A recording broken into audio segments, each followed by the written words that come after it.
రాత్రిపూట భోజనం బదులు ఫ్రూట్స్ తినే అలవాటు మనలో చాలామందికి ఉంటుంది. అది ఎంతవరకు హెల్తీ అనేది ఒకసారి చూద్దాం.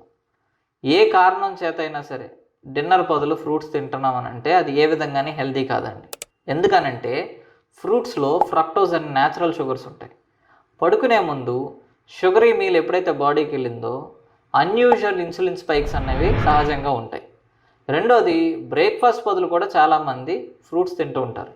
ఇది కూడా ఏ విధంగానే కరెక్ట్ కాదు. ఎప్పుడైనా సరే ఒక హెల్తీ బ్రేక్ఫాస్ట్ అంటే గుడ్ అమౌంట్ ఆఫ్ ప్రోటీన్ ఉండాలి, గుడ్ ఫ్యాట్స్ ఉండాలి, ఫైబర్ కూడా ఉండాలి. ఇవన్నీ కూడా నార్మల్గా ఏ ఫ్రూట్లో చూసుకున్నా సరే ఆల్మోస్ట్ తక్కువగానే ఉంటాయి. ఒక ఫైబర్ కాంపోనెంట్ మాత్రమే ఉంటుంది.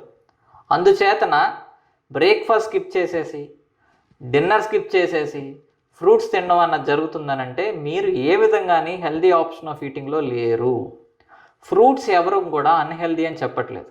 ఓన్లీ ఫ్రూట్స్ మీల్ కింద తినడం అన్నది అంత హెల్దీ కాదని మాత్రమే మాట్లాడుకుంటున్నాం. సో మీలో ఎవరైనా ఫ్రూట్ కన్సంప్షన్ చేయాలని అనుకుంటే ప్రాపర్ బ్రేక్ఫాస్ట్ తీసుకుని దాంతోపాటు ఒక ఫ్రూట్ తినచ్చు. లంచ్ తిన్న తర్వాత కూడా కావాలనుకుంటే ఒక ఫ్రూట్ తినచ్చు. డిన్నర్ అయినాక కూడా ఏదైనా మన చాయిస్ ఆఫ్ ఫ్రూట్ ఏదైనా ఒకటి తీసుకోవచ్చు.